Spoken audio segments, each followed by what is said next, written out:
Carlos Mendoza Potelá, magíster en Economía y Administración de los Hidrocarburos de la Universidad Central de Venezuela. Le dejé una pregunta en el aire y si ayudaba en algo, lo que fue la propuesta del aumento de la gasolina. Desde luego, esa es una cosa que se está analizando desde hace muchos años. Es una circunstancia complicada, es un gigantesco subsidio a un consumo que no es necesariamente estrictamente social, no son precisamente los menos favorecidos los que van a pagar, los que están recibiendo ese subsidio, pero sí tiene una circunstancia que puede, claro, la gente tiene recuerdos muy negros del Viernes Negro que tuvo que ver con un aumento del precio de la gasolina. Hoy en día hay unas circunstancias que hacen delicada tomar esa medida, pero hay que tomarla en algún momento. Y esa es una de esas cosas con las cuales se puede resolver parcialmente, son las cosas que pueden aportar a la resolución del déficit que estamos enfrentando. Profesor, rápidamente para pasar a la participación del Twitter, que es muchísima a través de nuestra cuenta en Twitter, @primerapágina, quería que tratáramos rápidamente lo que es el tema de Petrocaribe. El presidente Barack Obama hace algunos meses se reunió con representantes de la CARICOM, inclusive les presentó financiamiento. Esto es parte de esa geopolítica que usted me conversaba. Y el tema de Guyana, por supuesto. Pero desde luego, todo eso está en juego. Primero, destaca la importancia de Petrocaribe como un instrumento geopolítico nuestro. Que entonces el norte decide, mira, un momentico, eso es peligroso. ¿Cómo es que este país tiene un conjunto de amigos allí a cuenta de suministro energético con ventajas y con plazos largos y con descuentos, ¿no? Entonces, ¿qué pasa? John Biden va a Jamaica y dice, tenemos al Fondo Monetario Internacional, hay petróleo en México, en Canadá y en Estados Unidos, no necesitan que Venezuela los esté chantajeando. Y un día antes de la cumbre, llega el propio Obama a decir lo mismo, aquí vamos a ayudarlos a liberarse de Venezuela. Eso indica mucho, aquí nosotros decimos, dice la gente que estamos regalando el petróleo, pero fíjate la importancia que los Estados Unidos le dan a eso. Y la importancia lo confirmó esa misma cumbre, como yo te mencionaba, la primera ministra de Trinidad y Tobago, cuando dijo sencillamente en su intervención, 33 de los 35 asistentes a esta cumbre no consideran que Venezuela es una amenaza. Pero está en el juego geopolítico allí. Y en ese juego geopolítico entra también ExxonMobil en Guyana. En un juego geopolítico donde se estimula a Guyana a negar el mecanismo del buen oficiante y la participación de las Naciones Unidas. Desde 1966 estamos en ese mecanismo. El buen oficiante, se han muerto 3 buenos oficiantes, el último se murió. ¿Es un pase de factura de la ExxonMobil? Hay algo de pase de factura porque la ExxonMobil tenía un convenio operativo con Venezuela, hubo la migración en 2005 a las empresas mixtas. Ellos no aceptaron la compensación que Venezuela ofreció, que fue más o menos 1.800, 1.600 millones de dólares, y demandaron a Venezuela por 12.000, incluso por 15.000 millones de dólares. Entonces hubo la decisión arbitral que nos dio la razón a nosotros y ellos no tuvieron ese resultado de 12.000 millones de dólares. Entonces yo creo que de alguna manera quedó allí un rescoldo, un reconcomio, diríamos, ¿no? Porque ellos incluso, cuando tenían negocios con Venezuela, habían rechazado a Guyana, que les había ofrecido una concesión. Y entonces ellos dijeron a Guyana, la ExxonMobil le dijo a Guyana, ese es un territorio de reclamación y nosotros no nos queremos meter. Ahora, ¿este reclamo de Venezuela es extemporáneo o está a tiempo? No, no es extemporáneo. Porque algunos sectores aseguran que ha sido complaciente el gobierno de Venezuela con respecto a este tema. Venezuela siempre ha querido que eso se resuelva pacíficamente. Y ha estado siempre, bueno, desde 1966, 3 buenos oficiantes se han muerto de las Naciones Unidas. Es señal que desde el 66 hasta ahora hemos estado buscando la negociación. Venezuela no tiene posibilidades, como algunos piensan, pues de que mandamos una fragata y bombardeamos esa plataforma, una cosa de esa. No hay una salida militar. Nosotros no tenemos posibilidad y tenemos que insistir ante las Naciones Unidas y ante quien sea sobre nuestros derechos que vienen de 1777 desde que somos Capitanía General y el despojo comenzó después de la independencia en 1835, 40, etcétera, que comenzaron ellos a trazar mapas hacia Venezuela. Uno de ellos incluso se cogía hasta Upata y Tumeremo. precisamente porque los ingleses andaban buscando el oro del dorado, precisamente. Precisamente, profesor Mendoza, tenemos en pantalla un mapa que usted amablemente nos facilitó para que nos explique un poco lo que significa. Bueno, esa línea roja que ustedes ven allí es la cuenca oriental. Para que ustedes tengan la magnitud de eso, esa cuenca oriental comienza muy cerca, en la puntica esa oeste, casi cerca de Barquisimeto, en las estribaciones finales de los Andes, va por debajo de la cordillera de la costa y pasa por encima de Guyana, de la Guayana Esequiba, y llega a Surinam. Dentro de esa cuenca hay un mapita azul, una rayita azul, que es la faja del Orinoco. En la faja del Orinoco hay tanto petróleo como tal vez el 20% del petróleo del mundo. Entonces y por cierto, eso es lo que nos hace a nosotros un botín. Somos un objetivo. Un objetivo, definitivamente. A mí no me gusta que a veces dicen que Venezuela es una potencia. No, no somos ninguna potencia. Nosotros somos un caramelito a la puerta de una escuela de malandrines. Entonces, y todos tienen juego. Nosotros podemos ser declarados. ¿Cómo es posible? Mira, piensen ustedes la magnitud del riesgo nuestro. Y por eso la política de solidaridad, de alianza con nuestros vecinos, de CELAC, de UNASUR, de Petrocaribe, es correcta.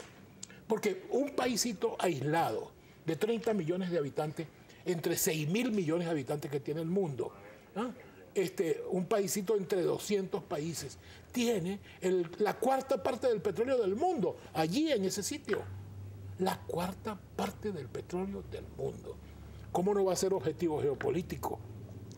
Profesor, hay muchísimas inquietudes y dudas y preguntas también de nuestros televidentes a través de nuestra cuenta en Twitter, @Primera Página, pero la vamos a compartir con usted y es mi compañero Gabriel López quien tiene los detalles. Gabriel. Así es, profesor Mendoza Potela, un gusto que esté la mañana de hoy con nosotros en Primera Página. Le vamos a solicitar, profesor, su colaboración con respuestas bastante precisas para de esta forma darle la mayor cabida posible a la participación de la audiencia. A propósito de este tema que usted mencionaba sobre Guyana y las explotaciones petroleras en esa zona, le leemos un comentario que lo hace el señor Luis Maestre. Él pregunta, ¿y las empresas chinas que junto a ExxonMobil explotan el Esequibo no son igual de malas? Bueno, Guyana le ha dado concesiones a empresas canadienses, francesas, chinas y desde luego a la Exxon. No es un problema de maldad, pero en el caso de cada quien, bueno, hay que tener en cuenta lo siguiente. El capitalismo no tiene patria, el capital no tiene identificación nacional. Puede ser china, rusa, es capital.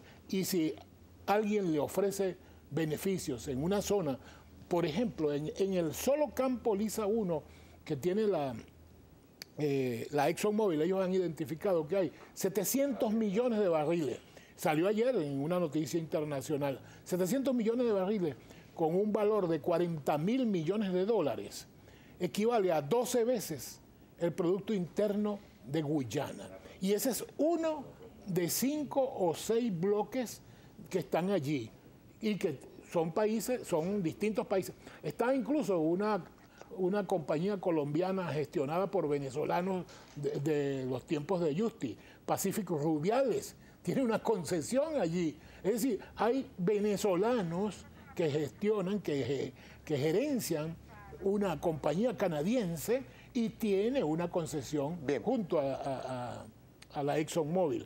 Chinos o rusos, cualquiera, nosotros tenemos que centrar el interés nacional y en esta materia hay que seguir lo que dice el primer ministro antiguo, primer ministro de la reina Victoria de Inglaterra, cuando decía, el imperio no tiene ni amigos permanentes ni enemigos permanentes, solo intereses permanentes. Y nosotros tenemos intereses permanentes que defender contra quien sea. Bien, profesor, nosotros continuamos porque es mucha la participación que nos llega a través de nuestra cuenta en Twitter. De nuevo le recordamos, por favor, profesor, respuestas precisas porque es mucha la participación de la audiencia. Gabriel Rauseo le pregunta, ¿el precio del crudo es efecto del mercado mundial? PDVSA no realizó inversiones importantes oportunas para aumentar la producción.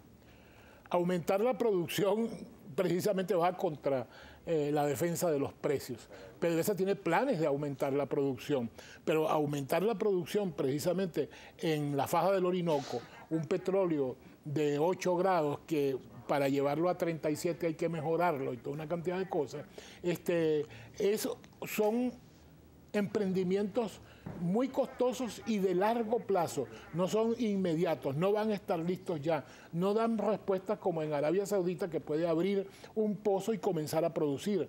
Nosotros tenemos planes de aumentar la producción en el mediano o largo plazo. Algunos de ellos son exagerados a mi manera de ver, porque si estamos defendiendo los precios, no podemos al mismo tiempo estar planificando aumentando la producción. Tenemos que tomar una de las dos decisiones. Julio Quijada, por razones de tiempo, solo tenemos chance para un comentario más, profesor Mendoza Potelá. Julio Quijada dice, ¿qué opina el invitado de la compra reciente de petróleo liviano por parte de Venezuela? ¿No existe este tipo de petróleo acá en el país? Sí, sí existe, y nosotros hemos estado usando un crudo Mesa 30 para mezclarlo con un crudo de 8 grados de la faja y convertirlo en un crudo que se llama Merey de 16, que se puede vender.